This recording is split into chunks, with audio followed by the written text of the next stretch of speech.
ಆತ್ಮೀಯ H60 news ಅರ್ಥಾತ್ ಸೀತಾರಾಮ್ ನ್ಯೂಸದ ವೀಕ್ಷಕರೇ, ನಾನು ನಿಮ್ಮವ ಎಂ ಆಯುಧ ಮಲ್ಲಪ್ಪ ಜೊತೆ ಅವರು.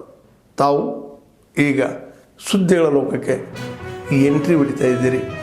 ಈ ಸುದ್ದಿಗಳನ್ನು ಪ್ರತಿಯೊಂದು ನೋಡೋ ಜೊತೆಗೆ ನಿಮ್ಮ ಅಭಿಪ್ರಾಯಗಳನ್ನು ಹಂಚ್ತಾ ಇರಿ. ಯಾಕಂದರೆ ಈ ಸುದ್ದಿಗಳು ನಿಮಗಾಗಿ, ನಿಮ್ಮ ಬದುಕಿಗಾಗಿ, ನಿಮ್ಮ ವೈಚಾರಿಕೆಗಾಗಿ, ನಿಮ್ಮ ತಿಳುವಳಿಕೆಗಾಗಿಯೂ ನಿಮಗೂ ಗೊತ್ತು. ಜೊತೆಗೆ ನಮಗೂ ನಿಮ್ಮೊಂದಿಗೆ ಇದೊಂದು ಮಾತಾಡುವಂಥ ಜೊತೆಗೆ ಸುದ್ದಿಗಳನ್ನು ಬಿಡುವಂಥ ಕೆಲಸ. ಈ ಕೆಲಸದಲ್ಲಿ ನಾವು ನಿಮ್ಮೊಂದಿಗಿದ್ದೀವಿ ಅಂತ ಹೇಳ್ತಾ ನೋಡ್ತಾ ಇರಿ ಸುದ್ದಿಗಳನ್ನು.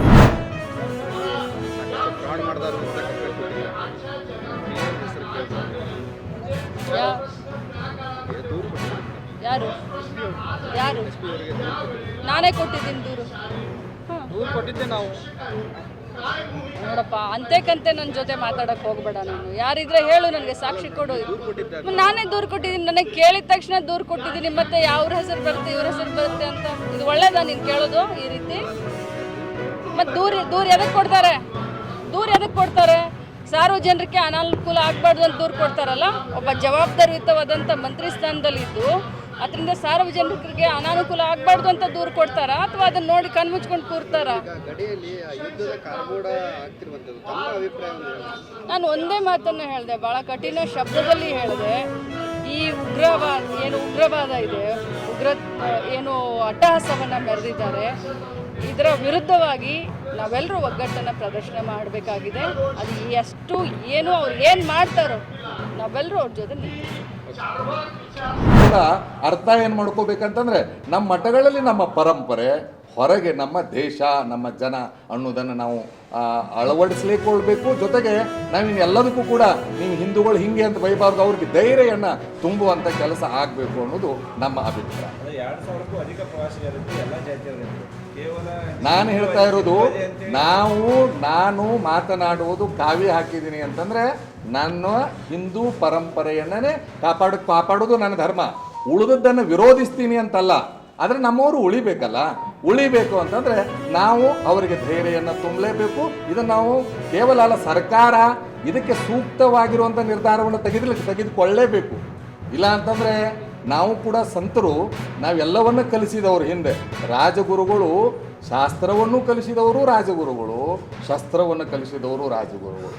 ಅಂದಮೇಲೆ ನಾವು ಇನ್ನು ಮೇಲೆ ಎಲ್ಲರೂ ಕೂಡ ಒಕ್ಕಟ್ಟಾಗಿ ನಮ್ಮವರನ್ನು ನಾವು ಉಳಿಸಲಿಕ್ಕೆ ಪ್ರಯತ್ನ ಪಡೋಣ. ಭಾರತದಲ್ಲಿರುವ ಎಲ್ಲ ಪರಂಪರೆಯ ಸ್ವಾಮಿಗಳಿಗೆ ಪ್ರಣಾಮಗಳನ್ನು ಸಲ್ಲಿಸ್ತಾ ಒಂದು ವಿನಂತಿ ಮಾಡ್ತಾರೆ. ನಮ್ಮ ಮಠಗಳಲ್ಲಿ ನಮ್ಮ ಸಂಪ್ರದಾಯವಿರಲಿ, ಆದರೆ ನಾವು ಒಕ್ಕಟ್ಟಾಗಿ ಭಾರತದಲ್ಲಿರುವ ನಮ್ಮವರನ್ನು ನಾವು ಉಳಿಸ್ಬೇಕು ಅಂತಂದರೆ ಒಕ್ಕಟ್ಟಾಗಿ ಇರಲೇಬೇಕು. ಇರಲಿಲ್ಲ ಅಂತಂದರೆ ಮುಂದೊಂದು ದಿನ ಭಯಾನಕವಾದ ವಾತಾವರಣ ನಿರ್ಮಾಣ ಆಗ್ತದೆ. ಭಾಳಷ್ಟು ಕಡೆ ಇಂಥ ಅನಾಹುತಗಳಾದವು. ಉಗ್ರರ ದಾಳಿ ಆಯಿತು ಅಂದ ತಕ್ಷಣ ನಾವು ರ್ಯಾಲಿ ಮಾಡ್ತೀವಿ, ಕ್ಯಾಂಡಲ್ ಹಚ್ತೀವಿ. ಇದಷ್ಟೇ ಅಲ್ಲ, ಇದಕ್ಕೆ ಈ ಉಗ್ರರ ಏನು ಅಟ್ಟಹಾಸಕ್ಕೆ ನಾವು ಅವ್ರಿಗೆ ದಾಳಿ ಮಾಡಿದ್ದಕ್ಕೆ ಖಂಡನೆ ಮಂಡನೆ ಅಷ್ಟೇ ಸಾಲದು. ನಾವು ಯಾವುದೇ ಸರ್ಕಾರ ಇರಲಿ, ಒಂದನ್ನು ಸರ್ಕಾರ ಭಾರತದಲ್ಲಿರುವ ಭಾರತ ಸರ್ಕಾರ ಮತ್ತು ರಾಜ್ಯಗಳಲ್ಲಿರುವ ರಾಜ್ಯ ಸರ್ಕಾರಗಳು ನಮ್ಮವರನ್ನು ಉಳಿಸ್ಲಿಕ್ಕೆ ಮುಂದಾಗಬೇಕು. ಇಂಥ ಕೆಲಸ ಮಾಡಿದರೆ ಕೇವಲ ಖಂಡನೆ ಅಲ್ಲ, ಅವರಿಗೆ ಸರಿಯಾದ ದಂಡನೆ ಕೊಟ್ಟರೆ ಮಾತ್ರ ನಾವು ಉಳಿಲಿಕ್ಕೆ ಸಾಧ್ಯ ಅನ್ನೋದು ನಮ್ಮ ವೈಯಕ್ತಿಕ ಅಭಿಪ್ರಾಯ. ಎಲ್ಲ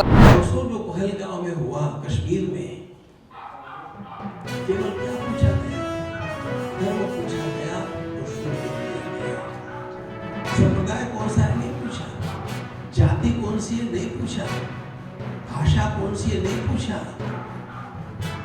आप किस प्रदेश के हैं ये नहीं पूछा, केवल धर्म पूछा. इसलिए आज की आवश्यकता यह है कि हम जाति, भाषा, पंथ, प्रदेश, इन सारी बातों को पीछे रखना और पहले अपने धर्म को आगे रखकर के समय इस प्रकार का है. सामने वाले में उतनी शक्ति नहीं है लेकिन हम लोगों की फूट वो उनकी शक्ति बन जाती है। ಆತ್ಮೀಯರೇ, ಎಲ್ಲ ಸುದ್ದಿಗಳನ್ನು ನೋಡಿದ್ರಲ್ಲ, ಏನು ಅನಿಸ್ತು ನಿಮಗೆ? ಇದರಲ್ಲೇ ನಿಮ್ಗೆ ಲೈಕ್ ಆಗಿರ್ಬೋದು, ಡಿಸ್ಲೈಕು ಆಗಿರ್ಬೋದು, ಕಾಮೆಂಟ್ ಬೇಡಪ್ಪ ಅಂತೂ ಅನಿಸಿರ್ಬೋದು, ಕಾಮೆಂಟ್ ಮಾಡಬೇಕಪ್ಪ ಅನಿಸಿರ್ಬೋದು, ಶೇರ್ ಮಾಡಬಾರ್ದಪ್ಪ ಅನಿಸಿರ್ಬೋದು, ಅದು ಮಾಡಬೇಕು ಅನಿಸಿರ್ಬೋದು. ಏನಾದರೂ ಆಗಲಿ ಶೇರ್ ಮಾಡ್ತಾಯಿರಿ, ಈ ನ್ಯೂಸ್ಗಳನ್ನ ಹಂಚ್ತಾ ಇರಿ, ಜೊತೆಗೆ ಇದಕ್ಕೆ ಸಬ್ಸ್ಕ್ರೈಬ್ ಆಗ್ತಾಯಿರಿ ಅಂತ ಹೇಳ್ತಾ H16 ನ್ಯೂಸ್ ಅರ್ಥಾತ್ ಹೇ ಸೀತಾರಾಮ್, ಇದು ಸತ್ಯದ ಕೈಗೆ ನಡಿ. ವಂದನೆಗಳು.